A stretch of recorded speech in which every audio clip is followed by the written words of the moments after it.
बच्चों इसके पहले हमने क्या पढ़ा था, समास किसे कहते हैं और उसके कितने भेद होते हैं, तो उसके 6 भेद होते हैं।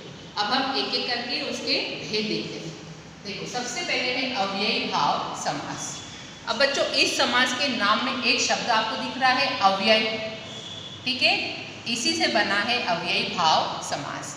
अब इसकी हम परिभाषा देखें, जिस समास का प्रथम पद प्रधान एवं अव्यय होता है।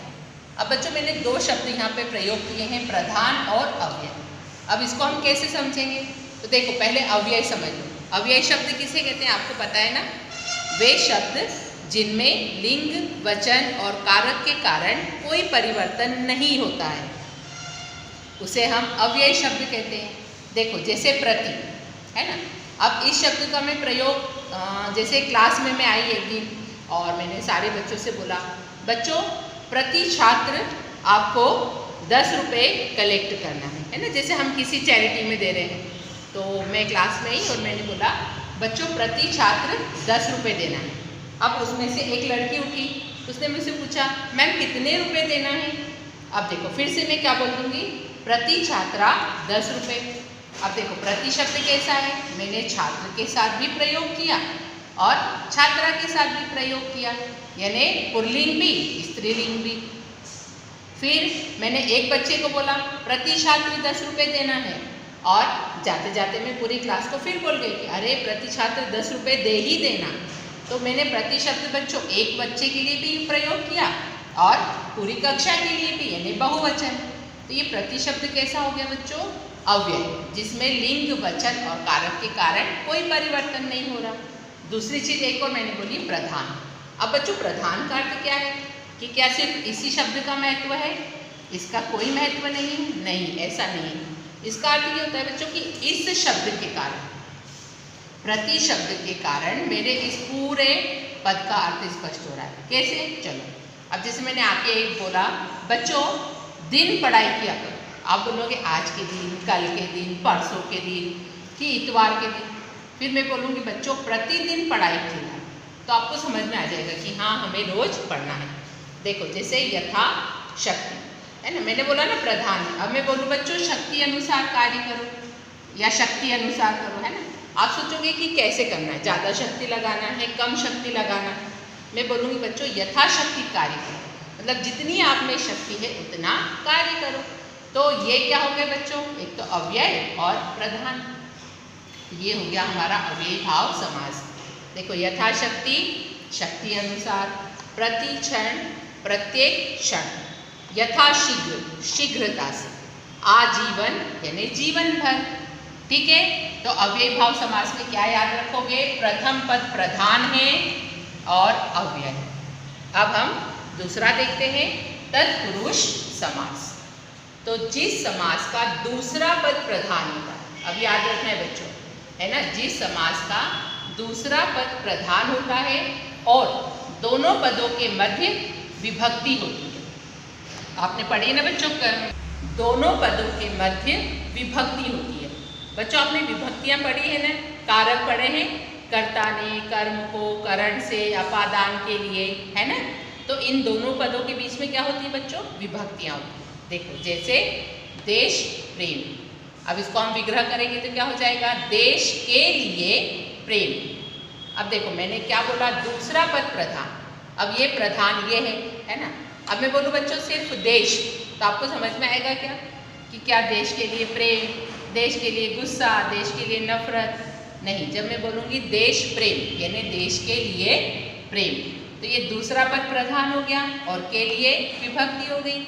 तो तत्पुरुष समास, जिस समास का दूसरा पद प्रधान और दोनों पद के बीच विभक्तियां होती, जिनका हम क्या कर देते हैं, लोप करते हैं ना, गायब। देखो गौशाला है ना, गौशाला, गौ के लिए शाला, है ना, गौ के लिए शाला। अब देखो यहाँ पे के लिए क्या है, विभक्ति है, इसका हम क्या करेंगे, लोप कर रहे हैं, तो ये बन गया गौशाला। सत्याग्रह, सत्य के लिए आग्रह, है ना, सत्य के लिए आग्रह, तो ये बन गया सत्याग्रह।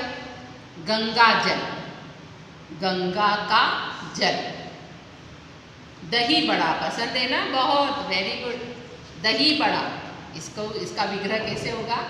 दही में डूबा बड़ा। तो आया बच्चों आपको समझ में? तत्पुरुष समास है ना, दूसरा पद प्रधान है और दोनों पदों के बीच विभक्तियां। ठीक है, अब हम देखते हैं तीसरा, कर्मधारय समास। जिस समास का प्रथम पद विशेषण, याद रखना है, जिस समास का प्रथम पद विशेषण, विशेषण का अर्थ क्या है बच्चों? विशेषता होती ना, हरी, नीली, काली, गोरा, काला, लंबा, मोटा, छोटा, पतला, ये सब क्या है? विशेषताएं हैं, है ना।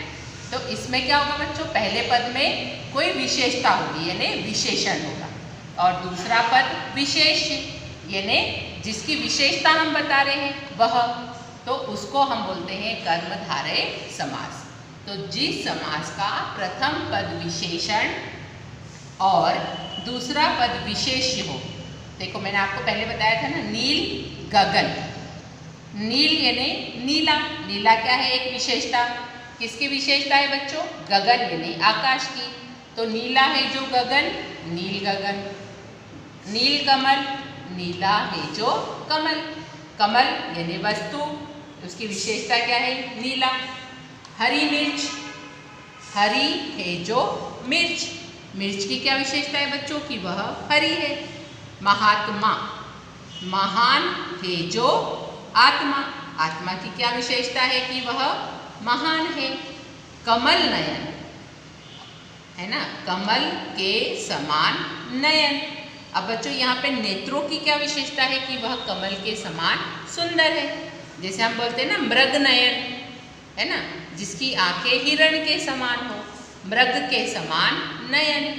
तो बच्चों कर्मधारय में दूसरे पद में विशेष्य होते हैं, यानी वह व्यक्ति या वस्तु जिसकी विशेषता हम पहले पद में बता रहे हैं, कर्मधारय समास। अब हम द्वंद्व समास देखें बच्चों। अब बच्चों, अब आपसे किसी ने पूछा चलो बताओ आपके फेवरेट कौन है, मम्मी की पापा? अरे क्या करें, क्यों? क्योंकि कभी मम्मी हमें डांट खाने से बचाती है तो बड़ी अच्छी लगती है कि अरे मम्मी फेवरेट है। फिर कुछ चीज़ चाहिए बाजार से, पैसे चाहिए, पापा ने दे दिया तो ऐसा लगता है अरे पापा बहुत अच्छे हैं। अब कभी मम्मी अच्छी लगती है, कभी पापा। क्यों? क्योंकि हमारे लिए तो दोनों ही महत्वपूर्ण है ना बच्चों। तो जिस समास